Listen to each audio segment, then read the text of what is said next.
Vishnu dark x, सच्ची अपराध कहानियां। नमस्कार दोस्तों, कुछ कहानियां ऐसी होती हैं जिन्हें सुनने के बाद इंसान सोचने पर मजबूर हो जाता है कि क्या सच में यह दुनिया इतनी क्रूर हो सकती है। क्या एक माँ, एक सगी माँ अपनी ही कोख से जन्मी बच्ची की जान ले सकती है। क्या अंधविश्वास, तंत्र मंत्र और एक झूठे वादे पर भरोसा करके कोई इंसान इस हद तक गिर सकता है। तो अगर आप हमारे चैनल पर पहली बार आए हैं, चैनल का नाम है विष्णु डार्क एक्स, तो प्लीज सब्सक्राइब जरूर करें और साथ में बेल आइकन भी दबाएं, जिससे कि आपके पास सबसे पहले नोटिफिकेशन पहुंचे और आप तक वीडियो सबसे पहले पहुंचे। तो चलिए चलते हैं कहानी की तरफ। आज मैं आपको जो कहानी सुनाने वाला हूं वो कोई कल्पना नहीं है, वह वो सच है जो 25 मार्च 2026 की सुबह झारखंड के हजारीबाग जिले में एक छोटे से गांव से सामने आया है। एक 12 से 13 साल की मासूम बच्ची की बेरहमी से हत्या, और जब हत्या के पीछे की वजह पता चली तो पूरा झारखंड ही नहीं पूरा देश सन्न रह गया, क्योंकि कातिल कोई अजनबी नहीं था। कातिल वो थी जिसने उस बच्ची को 9 महीने अपनी कोख में रखा था। कातिल वो थी जिसने उसे जन्म दिया था। कातिल थी उसकी अपनी माँ। यह कहानी है अंधविश्वास की, उस गहरी खाई की जिसमें एक माँ इस कदर गिर गई कि उसने अपने बेटे की सेहत के लिए अपनी ही बेटी की बलि दे दी। यह कहानी है एक तांत्रिक औरत की जिसने एक भोली भाली माँ को बहलाया फुसलाया और उसे एक ऐसे रास्ते पर ले गई जहां से वापसी नहीं थी। अगर आप पहली बार इस चैनल पर आए हैं तो अभी सब्सक्राइब करें और बेल आइकन दबाएं और यह वीडियो अंत तक जरूर देखें, क्योंकि इस कहानी का हर हिस्सा आपको झकझोर कर रख देगा। वो जगह जहां यह सब हुआ, झारखंड प्रदेश, जिला हजारीबाग, थाना विष्णुगढ़, और उस थाने के अंतर्गत आने वाला एक छोटा सा गांव कुंसवा एक ऐसा गांव जो दुनिया की भागदौड़ से दूर पहाड़ों और जंगलों से घिरा हुआ है, जहां लोग अपनी पुरानी परंपराओं में, अपनी मान्यताओं में जीते हैं, जहां अभी भी तंत्र मंत्र, ओझा गुनी, झाड़ फूंक, इन सब पर लोगों का गहरा भरोसा है। इसी कुंसवा गांव में रहती थी रेशमी देवी। रेशमी देवी एक आम गांव की औरत जिसके घर में एक बेटा था और 2 बेटियां। बेटा जो शारीरिक रूप से, मानसिक रूप से ठीक नहीं था, और माँ जो अपने बेटे को ठीक देखने के लिए कुछ भी करने को तैयार थी। यही बेचैनी, यही तड़प, यही माँ का दर्द इस पूरी दर्दनाक कहानी की जड़ है। और इसी कुंसवा गांव में एक और औरत रहती थी, शांति देवी उर्फ भगतनी। शांति देवी उम्र लगभग 55 साल के आसपास, गांव की एक जानी मानी तांत्रिक। लोग उसे भगतनी कहते थे, यानी देवी की ही भक्त। कोई घर में कलह हो, कोई व्यापार में घाटा हो, कोई नजर हो, वशीकरण का मामला हो, कोई बीमारी हो, लोग सीधे शांति देवी के पास आते थे। और शांति देवी का एक पुराना ग्राहक था रेशमी देवी और उसका आशीर्वाद। एक खौफनाक जाल की शुरुआत। कुछ ही महीने पहले की बात है। रेशमी देवी पहले भी शांति देवी के पास आती जाती रहती थी, जमीन के विवाद को लेकर, कभी घर की परेशानियों को लेकर। लेकिन जब से उसके बेटे की हालत बिगड़ी है, उसके आने का सिलसिला और भी बढ़ गया। एक दिन रेशमी देवी अपने बेटे को लेकर शांति देवी के पास पहुंची। वहां गांव के कुछ और लोग भी मौजूद थे। शांति देवी अपना अनुष्ठान कर रही थी, तभी रेशमी देवी की छोटी बेटी, जो उम्र में सिर्फ 12 से 13 साल की थी, वहां सामने आ गई। और जैसे ही वो बच्ची सामने आई, शांति देवी का व्यवहार एकदम से बदल गया। वो उठी, उस बच्ची के पैरों के पास जाकर बैठ गई, पैर छुए, आशीर्वाद मांगा और बोली, देवी मुझे आशीर्वाद दे दो, मुझ पर कृपा बनाए रखना। वो बच्ची हैरान थी, डरी हुई थी। उसने अपनी माँ की तरफ देखा, माँ ने इशारा किया और उस मासूम बच्ची ने भी अपने हाथ उठाया, आशीर्वाद दे दिया। शांति देवी खड़ी हुई, रेशमी देवी की तरफ मुड़कर बोली, देखो तुम्हारे घर में एक देवी ने जन्म लिया है, तुम्हें अंदाजा भी नहीं होगा। इस बच्ची के अंदर दिव्य शक्तियां हैं। यह जहां जाएगी, जिस घर में रहेगी, उसका बेड़ा पार कर देगी। यह साक्षात देवी का अवतार है। रेशमी देवी की आंखें चमक उठी। उसकी बेटी देवी यह सुनकर उसका दिल कहीं ना कहीं फूला नहीं समाया। उस दिन से यह सिलसिला शुरू हो गया। जब भी वो बच्ची शांति देवी के सामने पड़ती शांति देवी पैरों में गिरती आशीर्वाद मांगती और धीरे धीरे रेशमी देवी को यकीन होने लगा कि उसकी बेटी वाकई कोई साधारण बच्ची नहीं है। लेकिन दोस्तों, यह सब एक सोची समझी चाल थी, एक जाल था जो शांति देवी ने बड़ी ही चालाकी से बुना था और रेशमी देवी उस जाल में फंसती जा रही थी, बिना जाने बिना समझे। वो मनहूस प्रस्ताव, बेटे की जिंदगी के लिए बेटी की कुर्बानी। एक दिन रेशमी देवी फिर शांति देवी के पास पहुंची। इस बार वो बहुत परेशान थी। उसके बेटे की हालत और बिगड़ रही थी। वो मानसिक रूप से भी कमजोर था, शारीरिक रूप से भी उसका विकास रुका हुआ था। रोती हुई रेशमी देवी ने शांति देवी से कहा, माँ, किसी तरह मेरे बेटे को ठीक कर दो, मैं जो भी कर सकती हूँ करूंगी। शांति देवी ने उसकी बात सुनी, फिर थोड़ी देर चुप रही जैसे कोई गहरी सोच में हो, फिर धीरे से बोली, तुम्हारा बेटा ठीक हो सकता है, मानसिक रूप से भी, शारीरिक रूप से भी, वो सुंदर भी हो जाएगा। लेकिन रेशमा देवी ने बेसब्री से पूछा, लेकिन क्या? शांति देवी ने कहा, इसके लिए एक बड़ा अनुष्ठान करना पड़ेगा और यह अनुष्ठान रामनवमी की अष्टमी की रात को होगा और रात ठीक 9 बजे तुम मेरे घर आ जाना। उस रात पूरा गांव मंगला जुलूस में होगा और हाँ, तुम्हें 3 काम करने हैं। पहला, अपनी बेटी को लेकर आना है। दूसरा, एक ताकतवर मर्द को साथ लेकर आना है और तीसरा 251 रुपए की दक्षिणा। रेशमी देवी के दिल में एक अजीब सी हलचल हुई, लेकिन माँ का दिल था, बेटे की जिंदगी के लिए वो कुछ भी करने को तैयार थी। उसने हाँ कर दी। अब उसे एक ताकतवर मर्द की जरूरत थी और उसके लिए उसने किसी और को नहीं, अपने प्रेमी भीमराव को चुना।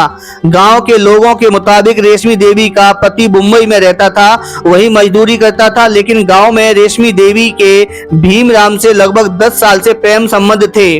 भीमराम उसकी हर बात मानता था, हर काम करता था और इस रात के लिए भी भीमराम को तैयार किया गया और भीमराम तैयार हो गया। 25 मार्च 2026 की वो काली रात, रामनवमी से पहले की अष्टमी की रात, पूरे गांव में उत्सव का माहौल था। ढोल ताशे बज रहे थे, मंगला जुलूस निकल रहा था, लोग भक्ति में डूबे हुए थे। गांव की गलियां रोशन थी, लेकिन इसी रोशनी और उत्सव की आड़ में एक अंधेरा पल रहा था।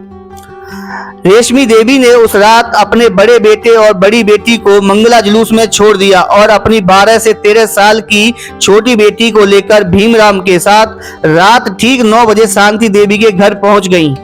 शांति देवी के घर में एक छोटा सा मंदिर था। मंदिर में पहले से पूजा पाठ का पूरा इंतजाम किया गया था। दीपक जल रहे थे, धूप अगरबत्ती की सुगंध थी और दीवारों पर देवी देवताओं की तस्वीरें। उस बच्ची को कुछ नहीं पता था कि उस रात उसके साथ क्या होने वाला है।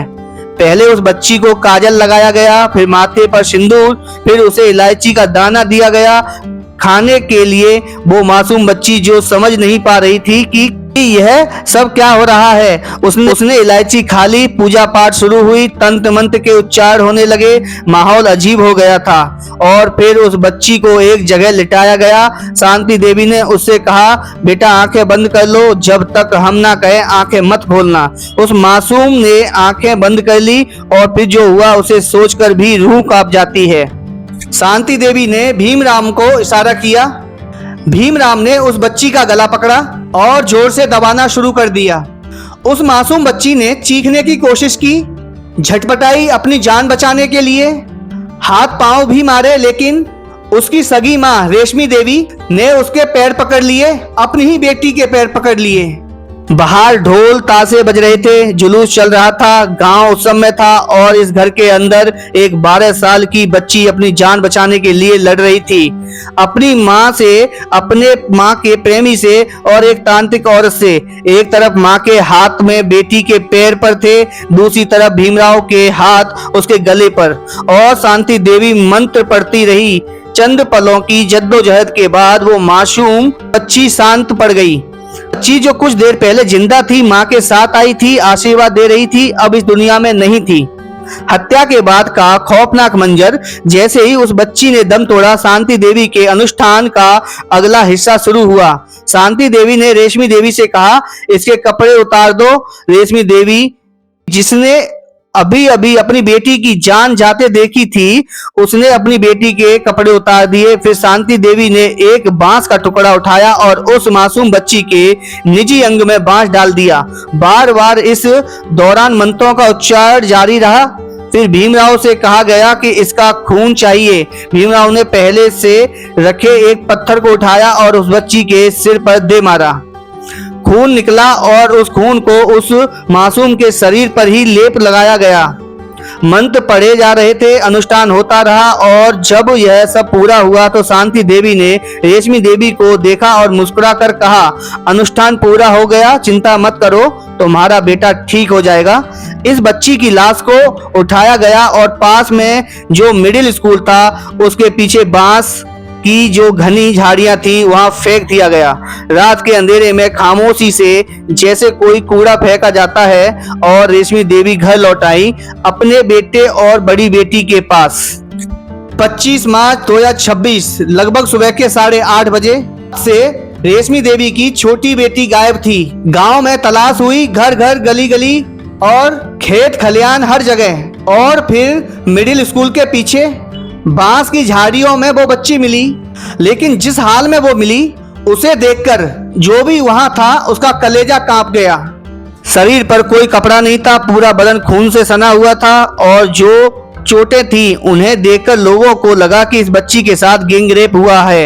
यह खबर जैसे आग की तरह फैली। कुछ ही घंटों में पूरा गांव सड़क पर था, फिर तहसील, फिर जिला, फिर पूरा झारखंड। रेशमी देवी सीधे थाने गई, हाथ जोड़कर थानेदार के सामने खड़ी हुई और रोते हुए बोली, साहब मेरी बेटी का अपहरण हुआ है, गैंगरेप हुआ है और उसे बेरहमी से मार दिया गया है। पुलिस ने तुरंत कार्रवाई शुरू की। घटना स्थल पर पहुंचे, लाश को कब्जे में ले लिया गया, पोस्टमार्टम के लिए भेजा और जब पोस्टमार्टम की रिपोर्ट आई तो उसमें जो लिखा था वो पढ़कर डॉक्टर भी हिल गया। उस बच्ची के निजी अंग में बांस डाला गया था, सिर पर पत्थर मारा गया था और मौत दम घुटने से हुई थी। यह खबर जैसे ही बाहर आई पूरा झारखंड जल उठा। जहां जहां तक यह खबर पहुंची वहां वहां लोग सड़कों पर उतर आए। बाजार बंद हो गए, दुकानें बंद हुई, स्कूल कॉलेज सभी बंद हो गए। कैंडल मार्च निकाला, विरोध प्रदर्शन हुआ। लड़कियां, महिलाएं, बुजुर्ग सब सड़कों पर थे।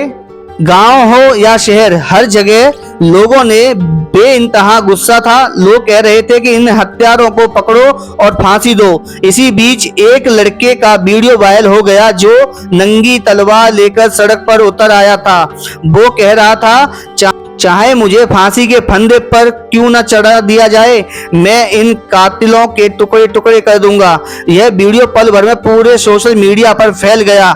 लड़कियां कह रही थी कि हमारे हाथ में हथियार दे दो, हम खुद इन्हें नोच कर खा जाएंगे।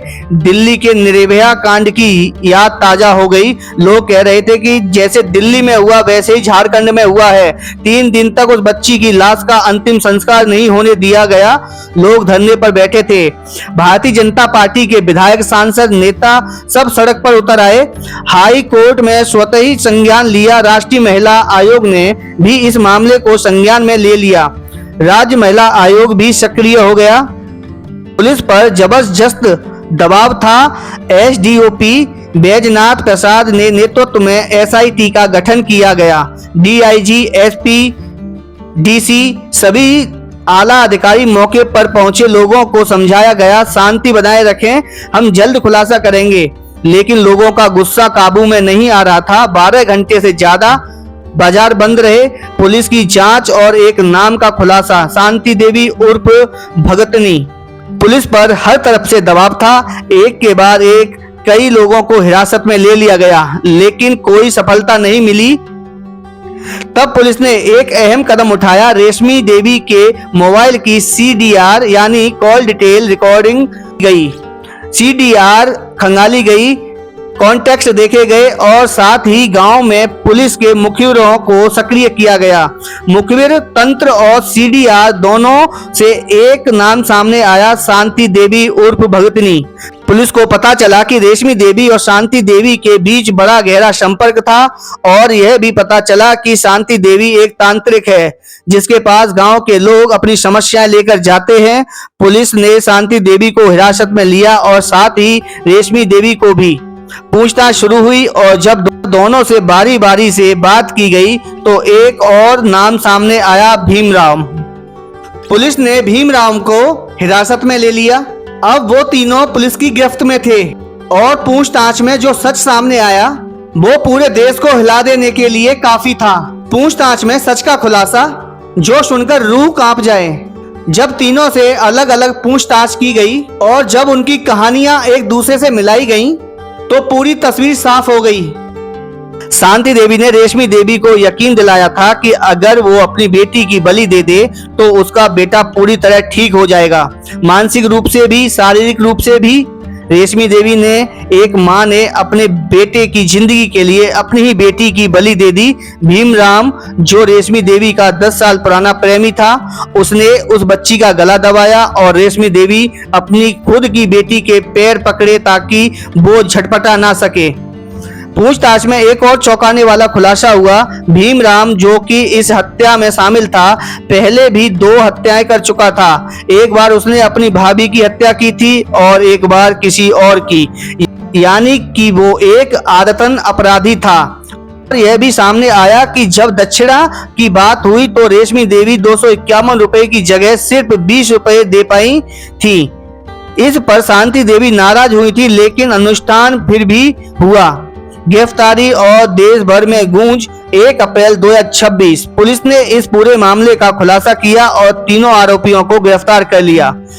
पहली, रेशमी देवी, जो मां जिसने अपनी बेटी की बलि दी।